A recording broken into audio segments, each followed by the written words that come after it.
अभी की बड़ी खबर आपको बता दें, शंभू बॉर्डर से वापस लौटे किसान। 101 किसानों का जत्था लौटा वापस। दिल्ली कूच को लेकर बोले किसान के नेता सरवन सिंह पंढेर, बैठक के बाद आगे का कार्यक्रम बताएंगे। पुलिस ने फूल फेंकने के 2 मिनट के बाद ही आंसू गैस के गोले दागे। भोले भाले किसानों को जाल में फंसाया गया, यह कहना पंढेर का।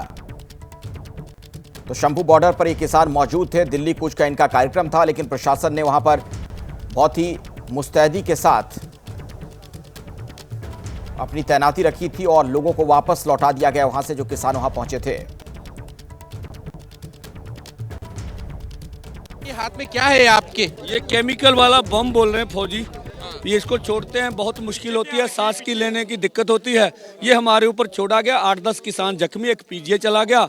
मौसम भी खराब, हवा का रुख हमारी ओर है, तो इसलिए दोनों फोरमों ने जत्था वापस लेने का निर्णय लिया। साहब, एक तस्वीर हमने आज देखी कि पहले हरियाणा पुलिस के अधिकारियों ने फूल बरसाए और उसके कुछ देर के बाद ही आंसू गैस की ये ज्यादा दुखद था। 2 मिनट बाद हंजू गैस और उसके बाद क्या बोलते हैं, पहले फूल बरसाए फिर हंजू गैस और रबड़ की गोलियां। हाँ, तो अभी क्या 4 घंटे की जद्दोजहद के बाद भी दिल्ली की तरफ कूच नहीं कर पाए, तो आगे क्या करेंगे? नहीं, अभी मीटिंग करने के बाद करेंगे। तो कल क्या, कल भी ये मार्च जारी रहेगा? देखिए, ऐसा नहीं, मीटिंग के बाद बताएंगे।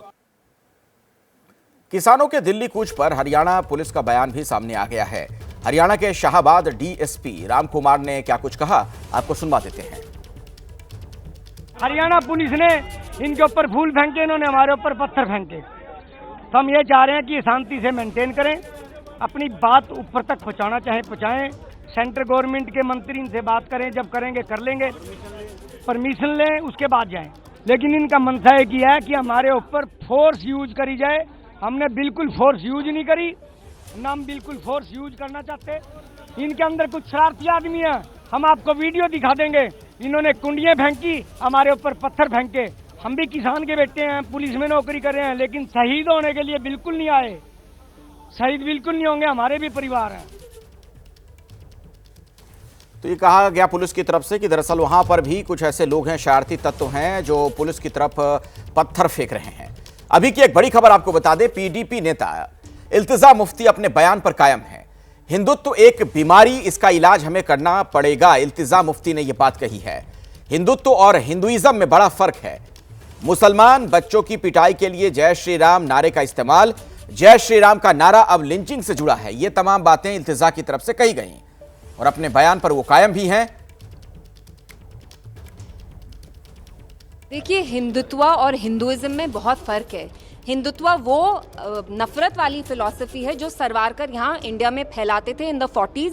जो मैंने बोला, मैं डंके की चोट पे कहती हूँ कि आजकल जय श्री राम, जिस आप राम राज्य की बात करते थे, वो राम राज्य का नहीं है। जय Shri Ram is a slogan that's bin associated with lynchings. जब आपको किसी मुसलमान बच्चे की पिटाई करनी है, आप ये स्लोगन यूज करके उसकी पिटाई कर रहे हैं। सो इट्स वेरी शेमफुल कि हिंदुइज्म जो रिलीजन है, आप उसको डिस्टॉर्ट कर रहे हैं। और मैंने हिंदुत्व को क्रिटिसाइज किया और मैं डंके की चोट पे कहती हूँ कि हिंदुत्व एक बीमारी है और इस बीमारी का इलाज हमें करना पड़ेगा। तो इसे बीमारी बता रही इल्तिजा, कह रहे हैं कि इसका इलाज जरूरी है। पीडीपी की नेता हैं इल्तिजा मुफ्ती, उनके बयान पर अब बीजेपी ने पलटवार किया और उनके बयान को हिंदुओं की भावना के खिलाफ बताया गया है। साथ ही इस मामले में जम्मू कश्मीर के सीएम से संज्ञान लेने की मांग की गई है।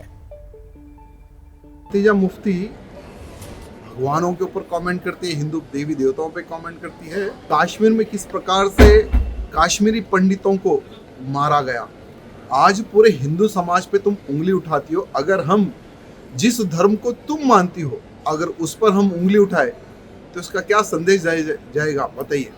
मैं हमारे जम्मू कश्मीर के, हमारे कश्मीर के मुख्यमंत्री से निवेदन करना चाहता हूँ कि इनके ऊपर एफआईआर हो, इनके ऊपर केस दर्ज हो और इल्तिजा मुफ्ती को गिरफ्तार करें।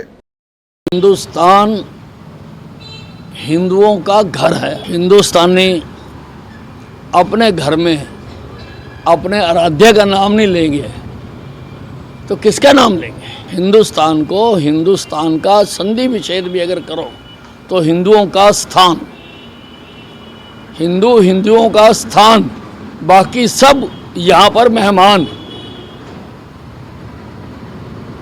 ये मान के चलना चाहिए। ठीक है कि हम मेहमान को भी पूरी कदर देते हैं, लेकिन है तो ये हिंदुओं का, इसीलिए इसका नाम हिंदुस्तान है।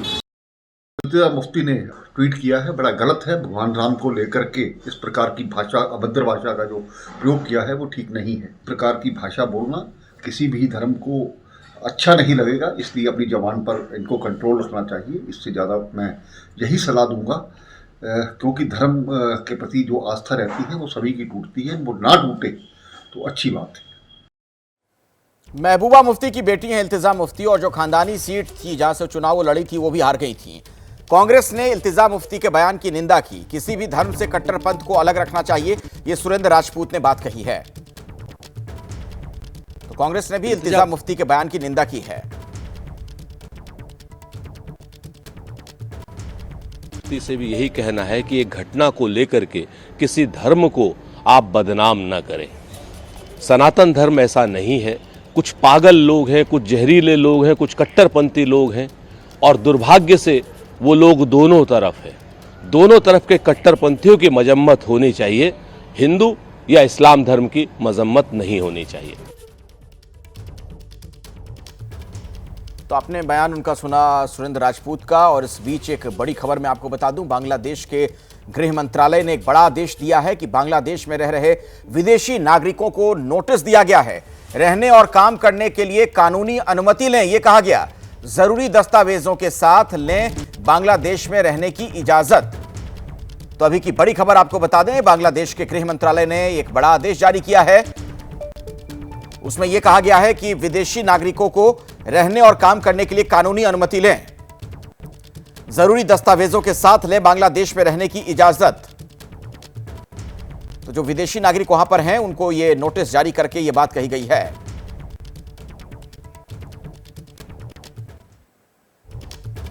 विदेश सचिव विक्रम मिस्री सोमवार को करेंगे ढाका का दौरा। यह भी एक अपडेट सामने आ रहा है। 12 घंटे के दौरे के दौरान भारत की चिंताओं को बांग्लादेश के सामने रखेंगे विदेश सचिव।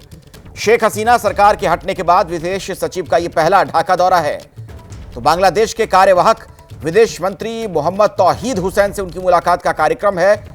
बांग्लादेश के विदेश सचिव मोहम्मद जशीमुद्दीन से मुलाकात करेंगे। करीब 12 घंटे तक ढाका में रहेंगे भारतीय विदेश सचिव, और भारत की जो चिंताएं हैं उससे वहां पर उन्हें वो अवगत करवाएंगे। बांग्लादेश में तख्ता पलट के बाद से ही वहां पर अल्पसंख्यकों, खासकर हिंदुओं को निशाना बनाया जा रहा है। बांग्लादेश में हिंदुओं को लगातार वहां पर हमलों की खबर आ रही है। इस मामले को लेकर पूरे देश में गुस्सा भी अब देखने को मिलने लगा है। ये तस्वीरें उसकी बानगी हैं। देश के अलग अलग हिस्सों में बांग्लादेश की सरकार के खिलाफ आज प्रदर्शन हुआ है। लोग बड़ी संख्या में सड़कों पर उतरे। आप गाजियाबाद से लेकर नोएडा, वाराणसी की तस्वीर देख सकते हैं। तो हिंदुओं पर अत्याचार के खिलाफ लोगों ने यह प्रदर्शन किया है। बांग्लादेश के खिलाफ नोएडा में सनातन धर्म रक्षा समिति ने प्रदर्शन किया। इस प्रदर्शन में शामिल महिलाओं ने मांग की है कि केंद्र सरकार को इस मामले में दखल देना चाहिए। तस्वीरें हम आपको दिखाएंगे वहां पर किस तरीके से प्रदर्शन आज हुआ है। ये देखिए, बड़ी संख्या में लोग वहां पर पहुंचे। आम शहरी भी इसमें हिस्सा लेने पहुंचे थे। दिल्ली से सटा नोएडा, जहां पर सेक्टर 33 में यह प्रदर्शन आयोजित किया गया। बांग्लादेश में हो रहे अल्पसंख्यकों के खिलाफ अत्याचार और हिंसा के विरोध में आज नोएडा के सेक्टर 33 में बड़ा विरोध प्रदर्शन जो है उसका आयोजन किया गया, और इसमें भारी संख्या में जो महिलाएं हैं उन्होंने भी हिस्सा लिया। कुछ महिलाएं हैं हमारे साथ बात करने के लिए, इनसे बात करेंगे और क्या कुछ इनका उसको लेकर कहना है इसके बारे में जानेंगे। क्या नाम है आपका? जी, मेरा नाम मनोज शर्मा है। आप इस प्रदर्शन में शामिल हुए, हिस्सा लिया, क्या चीज़ें आपको ने यहाँ पर सुनी और उसके बारे में किस तरह से आप सरकार को अपील करेंगे कि वहाँ पर स्थिति जो है वो सामान्य रहे? भैया, सुना तो हमने काफ़ी टाइम से सोशल मीडिया में है और हम देखते भी आ रहे हैं, इसलिए हम सारी महिलाओं के ऊपर आक्रोश है हमारे अंदर कि वहाँ के जब हम सीन देखते हैं तो हमारा सीना थर्राता है। हमारी बेटियों के साथ, हमारी महिलाओं के साथ हाथ बांध बांध के बलात्कार किया जा रहा है।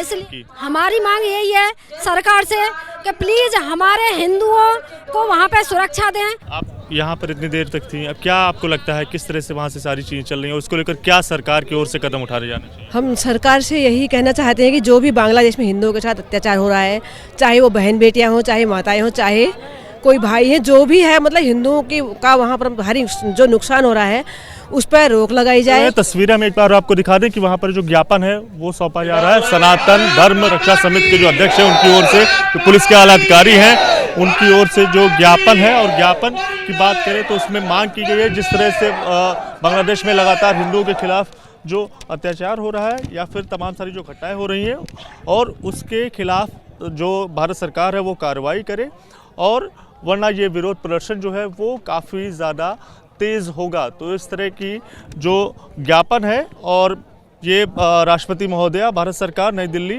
और द्वारा जिला मजिस्ट्रेट महोदय जनपद गौतम बुद्ध नगर को ये ज्ञापन जो है वो सौंपा गया है। और एक और बड़ी खबर, सीरिया में बशर अल असद के 24 साल के शासन और 13 साल से चल रहे गृह युद्ध का अंत हो गया।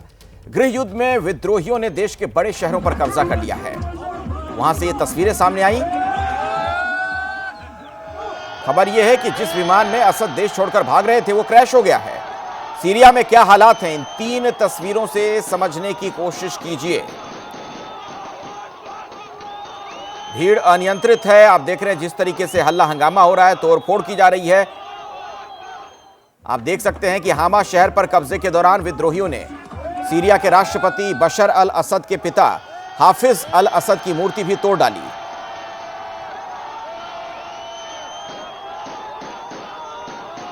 इसमें आप देखिए सीरिया के विद्रोहियों को देखा जा सकता है जिसमें उन्होंने सरकारी टेलीविजन चैनल पर रेडियो पर संदेश जारी कर आजादी की घोषणा कर दी। उनका कहना है कि तानाशाह राष्ट्रपति बशर अल असद देश छोड़कर भाग गए हैं और सीरिया अब आजाद है।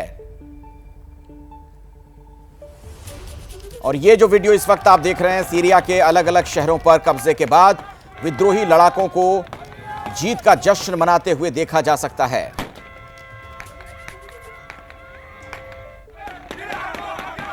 तो अराजकता का माहौल चारों तरफ नजर आ रहा है। आप देख रहे हैं सीरिया में जो स्थिति अभी है। सीरिया पर अमेरिका के भावी राष्ट्रपति ट्रंप का बयान भी सामने आ गया। असद को बचाने में पुतिन की दिलचस्पी नहीं, यह कहना ट्रंप का। यूक्रेन से युद्ध की वजह से रूस की सीरिया में दिलचस्पी नहीं है। यूक्रेन रूस के बीच जल्द रुके युद्ध, शुरू हो बातचीत, यह कहा डोनाल्ड ट्रंप ने। अगर युद्ध चलता रहा तो हालात और बुरे होंगे। पुतिन के लिए यह कदम उठाने का समय है।